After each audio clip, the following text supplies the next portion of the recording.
welcome to Granada Reports. Nice to have you with us. Good evening. Coming up on the programme tonight. Ollie never let me down in the short time that he was here, and I'm not going to let him down now. The dad who lost his son, who's joined forces with a Liverpool legend to make defibrillators as common as fire extinguishers.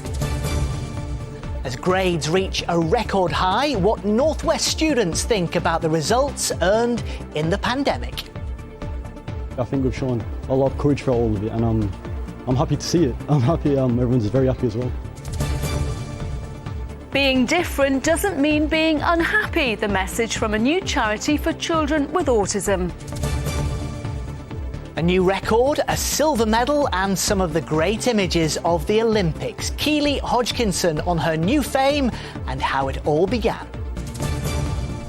And we had a brief taste of summer today, but can it last? The forecast is coming up.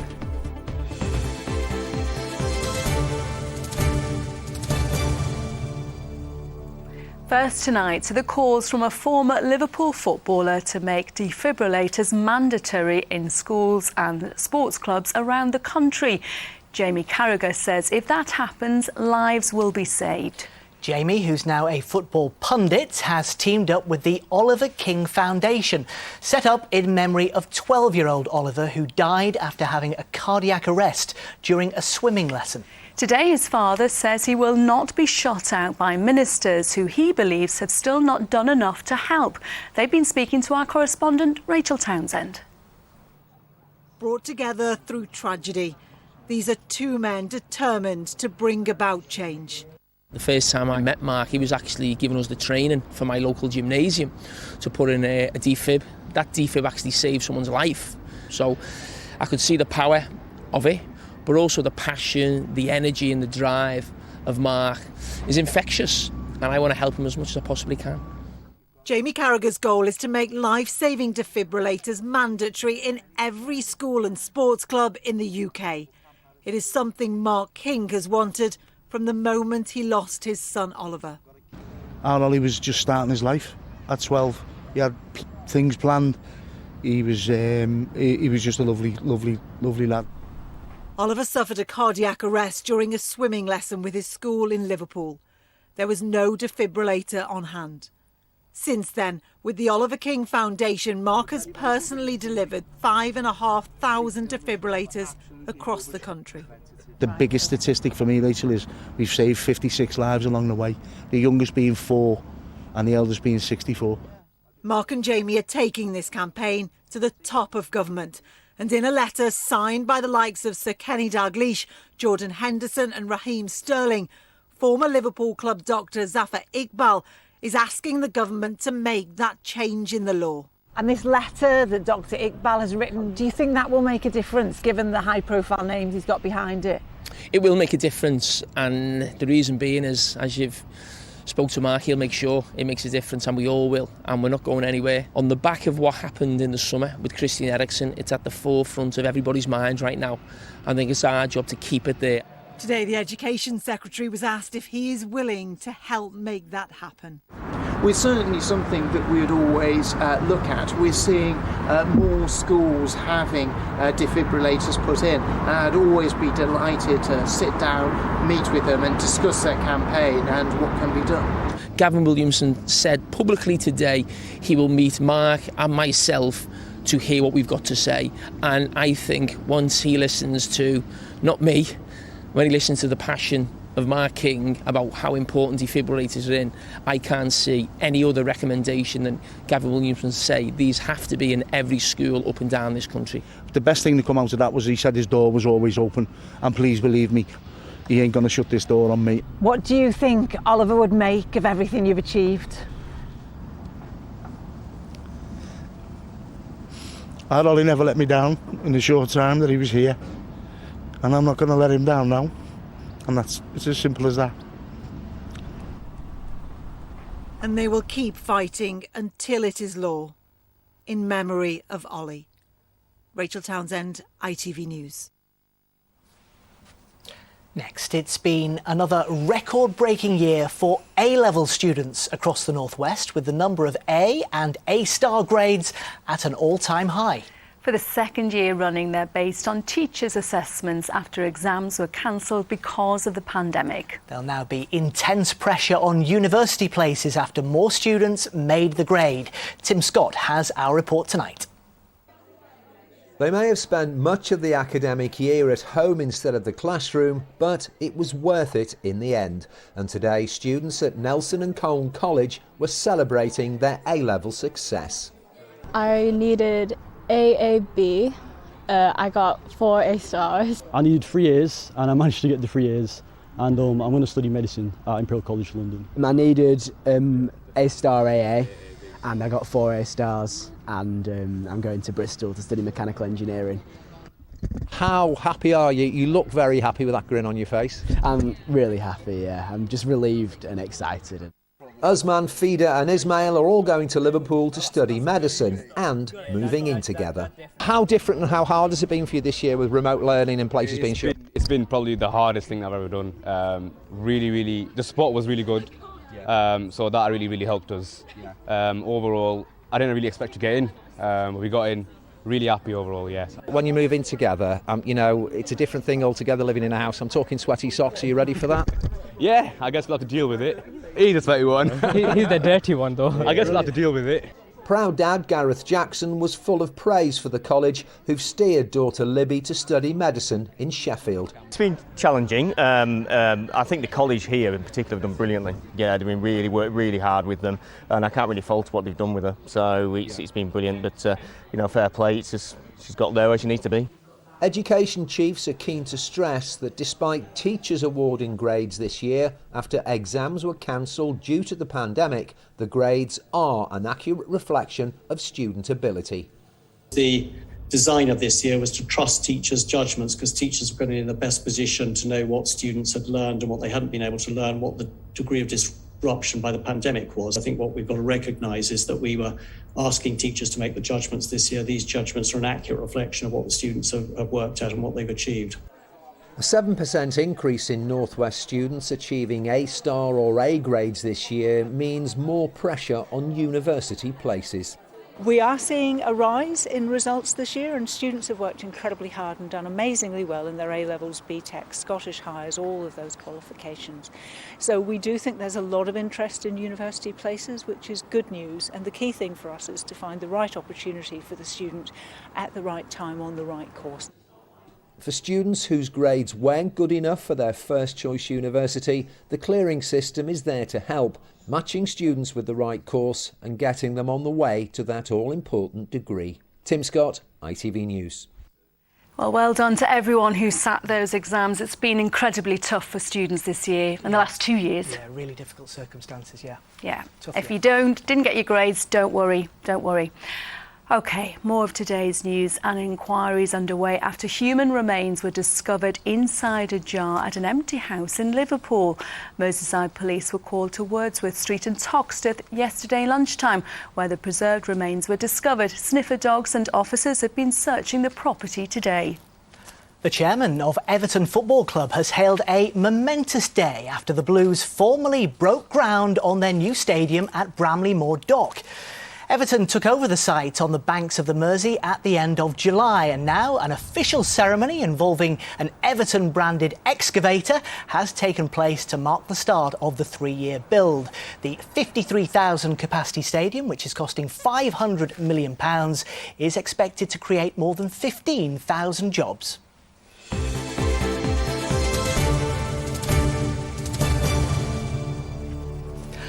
Well, next, it's time to hear from another of the Northwest's Olympic heroes. Yes, last night we caught up with BMX freestyle gold medalist Charlotte Worthington. Tonight, another young sportswoman who provided another one of the highlights of the Tokyo Games.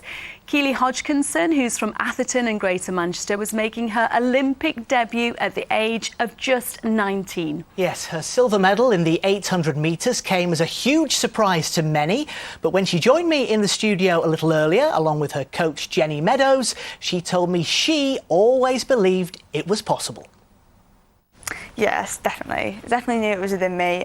Training was going really well. We had some good confidence from that. So it was just all about executing on the day, because you don't know how these things are going to go. So yeah, we managed to do that, and we returned home with a beautiful medal. It is beautiful.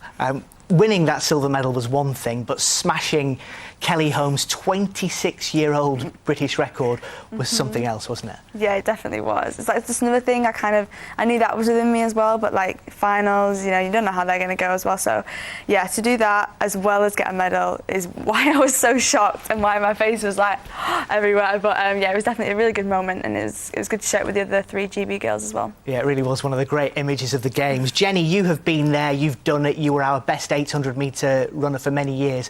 Put into context what Keely has achieved here at 19.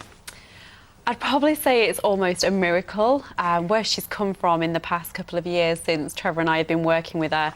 At the beginning of the season, we just thought we wanted to get on the flights to actually go to the Games.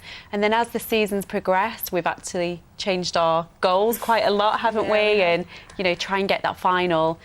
But we knew, like Keely said, that she was capable of a medal. But, I'm kind of a mentor to Keely, but I'm inspired by the mentee, what she's actually managed to do to actually go there on the biggest stage there is at such a young age. I'm in absolute awe of what she's managed to do. OK, Keely, I want to show you a photograph. If you take a look at that monitor over there, this is a picture that your mum very kindly shared with us. What was that medal for? How old are you? And did you ever imagine that was going to happen? If I'm right, that is the day that I was actually winning a cross country, and in the last 5 metres, so we had a leader, I was following, the leader ducked under tape, I went with him and the girl went past and won.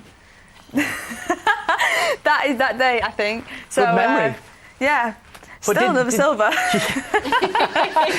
But did that little girl have the dream that you've just fulfilled? I'd say that was my first. I ran for school then, and then from that point, they were like, "Oh, you should come down to the local club," and so I did. And obviously, Lee Harriers, they've supported me through this whole journey as well. So yeah, it's nice to share that with them, and I'd say I've come a long way.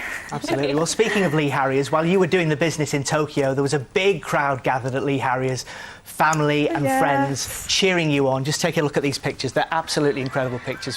What did you think when you saw this? I was looking at my sister's face because she doesn't cry, and my dad, he's jumping around like a maniac. Mum and Dad, incredibly proud. Oh, yeah. Great scenes. It's great to see, and I think, it shows that they're quite proud of me, which is nice. And my brother, who doesn't even know when I leave the house, was there, so that was nice to get. So that was unusual. Yeah, he said, "You've earned my respect now." I said, "Oh, it takes an Olympic final to earn my brother's respect." Nice. Jenny, for you personally, you only retired yourself a few years ago. Is helping somebody like Keely fulfil their dreams almost as rewarding as competing? Oh, it is. I said to her, I never got my chance at an Olympic Games when I was in the peak of my career. Unfortunately, in 2012, which should have been my moment, I was injured. So almost to have somebody else doing what I wanted to do, it's amazing to be part of it. Trevor and I, we've got a lifetime of experience from the sport, but she's making us kind of feel young again and using our experience into someone who's young, talented and, really got the appetite. It's amazing to see. Yeah, we're talking about Trevor there. Trevor is your husband, also Keely's coach. He's got a special birthday today as well, hasn't he? Yes, yeah, the big 5-0 today. Absolutely, so happy birthday to Trevor. I'm sure the last week has just gone by like that. Your feet probably haven't touched the ground. Has there been one moment when you've really had to pinch yourself? I'd definitely say when Mo Farah commented on my Instagram, that was quite cool because I really enjoyed watching him run in his career, and got a comment from Alicia Dixon, which was also quite cool. So yeah, there's been a lot of support at home, which obviously I don't really see when you're in like the Olympic bubble out there. So it's nice to come back to, and especially in my hometown, see all the flags up and all the support that I've been getting. And you're on the front page of all the papers as well. I mean, you are overnight now a big star. Are you ready for this? I'd say it's what comes with it, I suppose. I want to be one of the best in the world at my event, and I'm definitely going to do everything I can to do that. And yeah, I suppose it just comes with it. I'll just take it in my stride and go with the flow. Is the dream now to turn that wonderful silver into a gold? Yes, it definitely is. You've got an Olympic medal, you always want to go one more, so it's not going to be easy. There's going to be a lot of hard work involved, and I feel like with the calibre we've got with 800 metres, it's so uncertain. Even in 3 years' time, it doesn't matter. I feel like a final is always a fresh slate sometimes. It doesn't matter what people have done. As you can see, I was a bit of an underdog and came through and got the silver medal. So yeah, I'll just take it all in, get through the rounds and see what happens. Well, it really was one of the moments of the Olympic Games. Many, many congratulations, and thank you to you both for coming to see us. Oh, thank you very much. Yeah, it was great to have them both here in the studio. Well, we're staying with sports and to a massive night of boxing in Liverpool as two of the city's best-known fighters come face-to-face. Former world champion Liam Smith will take on Commonwealth Games gold medalist Anthony Fowler at the M&S Bank Arena on October the 9th. The two men kicked off the countdown with a press conference this afternoon, with Smith refusing to shake hands with his rival at the head-to-head. I'm here to do a proper job, and I'm here to do a proper job on Anthony Fowler. I'm not getting into all the friendship side. I'm not, I'm not gonna be nasty and slag him. But I want them to know that they're in a fight and a bit of more they can chew. For me, it's a respectful sport. I do genuinely respect the lad. He's been world champion. Shook his hand as a sign of respect. He doesn't want to shake me hand. That's fair enough, mate. That's down to him. It's been a hard time for everyone during this COVID. So it's boss of the city, and everyone's going to get out there, watch a boss fight, and I guarantee it'll be one of the fights of the year. You're not meant to shake hands with COVID, are you? You're not, no. I think they'll be doing more than shaking hands in October. They Absolutely. will. Still to come on tonight's programme. Any parent who's ever had a child in hospital will tell you how important it is to be near them. We are live tonight at a charity that allows parents to do just that, a charity now being supported by boxer Tyson Fury as it helps him be near his newborn daughter in hospital. And we've had some warm spells of sunshine today, but you can't fail to notice these little beauties brightening up in the hedgerows. I can't say it, it's quite autumnal. The forecast is coming up. And here's Charlene with news of what's coming up at 6:30. Coming up, as A-levels hit record highs, we'll analyse the results and explore the issues raised. Because there's joy as 45% of grades are A stars and A's, but anger as the gap between state and private schools widens. Also ahead, the latest on legal papers in the US that accuse Prince Andrew of sexual assault. And could cricket join the Olympics? The sport bids to take part for the first time since 1900. Join us for those stories and more from 6:30.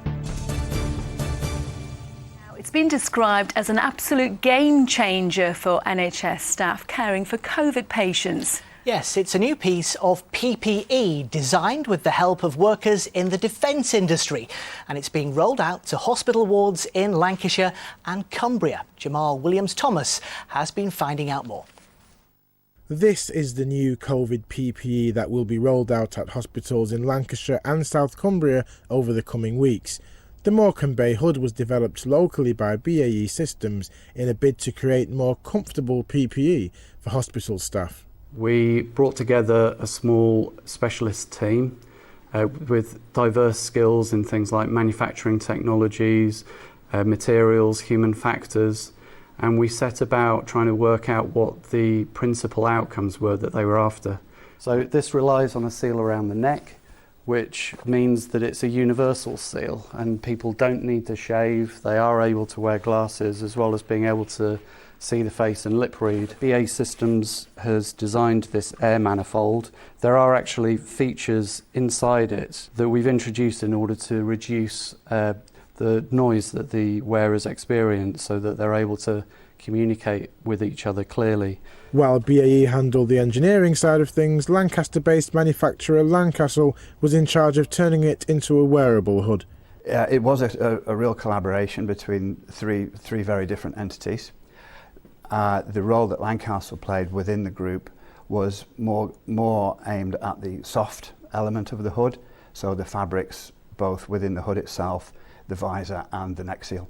The fact that my wife is a former nurse has always given me an insight into what goes on behind the scenes within the NHS and all of the work and effort that goes in behind the scenes that you never normally see.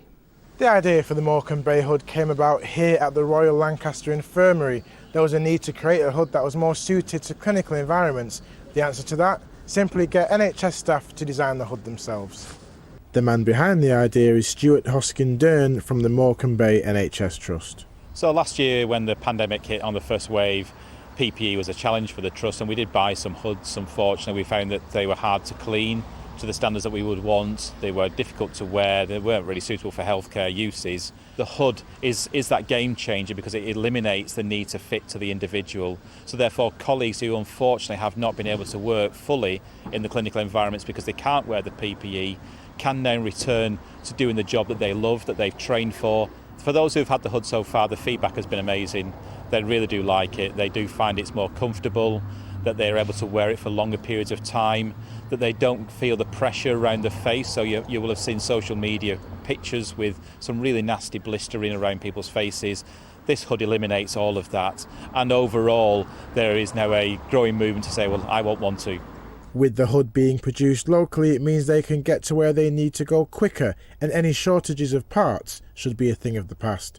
Jamal Williams-Thomas, ITV News, Lancaster. Yeah, an impressive piece of PPE that's hopefully going to make a big difference. Well, next tonight, to the young man living with autism who is determined to help others with the condition. Yes, Andy Smith has launched a charity in Greater Manchester to build confidence and help them create friendships. Tasha Kuchiri has been to meet him. Spectrum Gaming is a group like no other. I didn't like being autistic, and then when I met Andy, he made me feel better about it, and then I joined Spectrum Gaming and it made me even more better about it because there's other people that felt the same way. I wanted to find other people that are just like us, you know, like autistic. Andy Smith created the charity last year to support other young people just like him after struggling to fit in throughout school and university. When I was younger, I was bullied quite a lot and sort of picked on for being different, and it felt like the only way to be happy was to try and be normal and fit in and be like everyone else. But then no matter how hard I tried, I failed, and I just felt like nothing would ever work out. With the help of others, Andy learned a valuable lesson that turned his life around. Being autistic means you have to live a different life to the norm, but that doesn't mean it has to be an unhappy one. And that was sort of a bit of a light bulb moment, and everything became much greater from that point. But I struggled so much back then that I sort of made it my life goal to make sure as many young people avoid the struggles my generation and previous generations have faced. The community for autistic young people meets online and in real life to play games, socialise and support each other. The young people who come here say it's changed their lives. It's allowed me to talk to people that I wouldn't have been able to do without it. I think it's made me feel a lot more confident in myself, and I feel like having these people who I can openly talk to about interests and stuff without the fear of being sort of judged by it. It's sort of a welcoming community, and I think that's helped me boost my confidence and my maturity in that way. For Andy, it's not just about having fun, but showing people that they belong and that what they think matters. Just seeing people make their first friends and finally have a place where they feel like they belong, it's just brilliant. Andy's life is completely different to what it was like growing up, and he wants to share what he's learnt with others. It's about finding a community that works for you. So there are certain places or certain people who will accept you as you are and where you can be yourself, and life is just about finding those people and flourishing with them rather than doing what society expects you to do, which simply doesn't work. Tasha Kuchiri, ITV News, Manchester. A great message there, Andy. Now, finally tonight, world champion boxer Tyson Fury has thanked staff at Alderhay Children's Hospital for looking after his newborn baby daughter. His wife gave birth to the couple's sixth child on Sunday, and baby Athena was rushed to intensive care. The heavyweight from Morecambe has raised thousands for the hospital's charity, which provides overnight accommodation for parents so they can be close to their children. We can cross live now to our correspondent Rob Smith, who's at Ronald McDonald's house. Rob, a worrying time for Tyson and his wife Paris. Yeah, that's an understatement, Elaine, and they want to make a huge difference to a charity that is making a huge difference to them. Ronald McDonald House provides a place for parents to be near, and it's providing a place for the Furies to be near their newborn daughter Athena as she's cared for at Alderhay. Any parent who has ever had a child in hospital will tell you just how important it is to be just minutes from their bedside, and that's what this place does. It relies on donations, and the boxer has asked his millions of followers to donate. Just here with my dad at the Children's Hospital at Alderhay Hospital in Liverpool. They do a fantastic job on a daily basis. We've got 2 WBC belts here that I'm going to sign personally, and we're going to put them up for charity to raise some money for the hospital for the good jobs that they do on a daily basis. And so many generous souls have donated £35,500 so far of a £50,000 target. Wendy Carson knows just what that money means. You're from Ronald McDonald House. What does it mean to have Tyson do this for you? It's just overwhelming, Rob, that somebody that is going through such a difficult time in their lives can be as generous to think of others. Not only the money, but also the messages that have got out, the awareness that's been raised. And now we've got Tyson's supporters supporting us, but also our families that have stayed with us before also supporting Tyson in his journey. And it's a huge sum that'll hopefully only keep going up. What does that money buy? Well, we need £750,000 each year to run. So that money will buy 5 rooms for a year out of our 84 rooms. We're one of the biggest houses in Europe, so we look after 2,000 families a year, so it's going to have a big impact. One of those families that was looked after, Vicky Stubbins, you were here when your son Rowan was in hospital. You lost him. Our condolences to you. Thank you. Being here helped you through that? Absolutely. Being so close, you end up in an ambulance, come to hospital with your sick child, and then get offered a room at Mac House for as long as you need it. They also give you bags with toiletries, with some food to get you through that initial bit. It's absolutely fantastic. And you volunteered and fundraised for them yourself? Absolutely, yeah. So I've to give a little bit back to other people in a similar way to the way that Tyson is as well. Not in the grander scheme, but obviously, you know, in the little way that we can do. It's great to be able to give that opportunity to others and do that little bit. And just minutes from the bedside, that's what really makes the difference. Absolutely. For that call that you might get in the middle of the night, so you're minutes away, it means the world to you. Vicky, Wendy, thank you very much to both of you tonight. That total hopefully only going in one direction, and everybody here, everyone watching tonight too, thinking of the Furies and baby Athena. Rob, thank you very much indeed, and it goes without saying, our thoughts and very best wishes go to Tyson, Paris, baby Athena and the Fury family this evening. And if you take a look on our website, you'll find details of how you can help with the fundraising. OK, time to take a look at the weather now, and there is more rain on the way. Here's Joe. It's chucking it down. Might as well get on with them jobs, Gary. Wipes in the bin, though. Oh, good lad. United Utilities sponsors ITV Granada weather. Thank you. Very good evening to you. Some lovely warm sunshine across the region today, with a little ridge of high pressure just giving us a taste of summer, but it's all change again for tomorrow. Some warm sunshine during the morning. Rain will move in later on in the day from the west, becoming increasingly breezy as we go through the day. We'll lose that high pressure, unfortunately. Back to low pressure dominating things from tomorrow onwards. Rain moving in and some fairly tightly packed isobars as well. So breezy conditions tomorrow and indeed over the next few days, with showers never far away. Back to this evening, there'll be a few isolated showers here and there, but lots of dry weather to go through the night with, and some breaks in the cloud, 1 or 2 shallow mist or fog patches before dawn, and winds picking up in the Irish Sea and for the Isle of Man by the time we're up tomorrow, but a warm 1, 12 or 13 Celsius tonight. On to tomorrow, the sun will be up at 5:42, setting at 8:49 tomorrow evening. Tomorrow, perhaps a fine start where you are, a little bit of mist and fog initially. Sunshine, though, becoming hazy through the morning. Cloud will build. And certainly by lunchtime into the Isle of Man, some rain. And by 2 or 3 o'clock, rain to most places. And some of it heavy for tomorrow evening's rush hour, accompanied by brisk winds through the day tomorrow. But temperatures still doing well, 20 or 21 degrees. A wet end to the day tomorrow, but some sunshine to look forward to for Thursday, Friday and Saturday. Cater for a few showers if you're out and about over the next few days, but there will be variable amounts of cloud and some warm sunshine, with temperatures around average or thereabouts for the time of year, getting up to 20 or 21 Celsius. At the moment, Saturday a few showers, Sunday pretty unsettled. United Utilities sponsors ITV Granada weather. He's doing us now. Top fella. I think I missed that brief spell of summer that Joe whispered about, and autumn.